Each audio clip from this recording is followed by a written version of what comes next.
Hello hi नमस्ते प्रणाम। हम विवेक राजपूत फिर से हमारा वीडियो में सबके स्वागत हार्दिक अभिनंदन बा।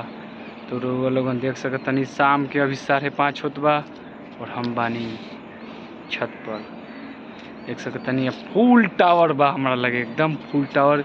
देख सकत तनी पीछे में लागल हुई टावर, फुल टावर लेके हम रउआ लोग के बीच में आगे बनी। देखी पीछे में जो टैंक लौकता भारत गैस के टैंक, ओमे रहेला पानी,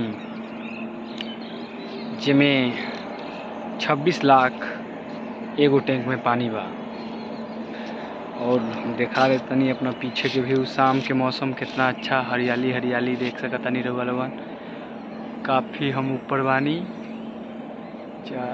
5 ताला पर बानी हम। आई है पीछे के लोकेशन, एकदम हरियर हरियर। एने साइड में छोटा छोटा घर दिखत हुई। इतना दूर में सबसे बड़ा बिल्डिंग बा, वही पर हम बानी। और कितना अच्छा नज़ारा बा शाम के, रउआ लोगन देख सकत तनी पीछे के व्यू। एने पार्किंग बा, पीछे के साइड में सब पार्क ह। हम न्यू जानी से घूमे, प्लस में गाड़ी घोड़ा इनमें लागेला, पार्किंग बनल बा।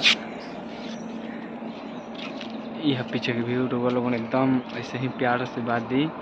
और ये हमारा छत पर के भी व्यू है, देख ली लोकेशन, छत के है व्यू। देख सकत नहीं रउआ लोग के बीच में हम आगे बनी छोटा मोटा वीडियो लेके। और बिहार के मोहल्ला जो चलत बा, माहौल चलत बा, माहौल के हिसाब से मोहल्ला भी चलत बा।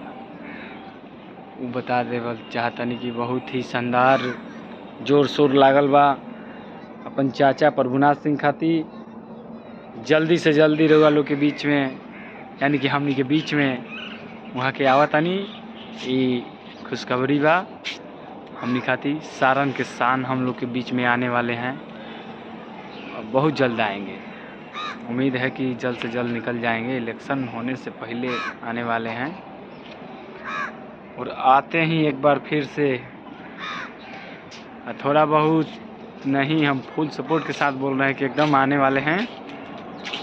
हम एक और बात बता देवल चाहतानी कि माजी से रणधीर भैया खड़ा होत बानी। रणधीर भैया के ढेर सारा प्यार और आशीर्वाद दी लोगन, और भारी से भारी मतों से विजयी बनाई लोगन।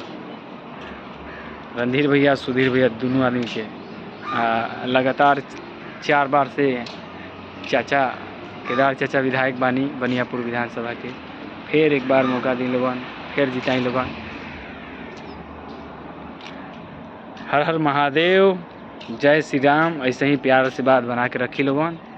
हमने चाहे सकी सारण के शान यानी कि प्रभुनाथ चाचा जी के जल्दी से जल्दी रिहाई होके और हमनी के बीच में आई, फिर विकास हुई अपन सारण के।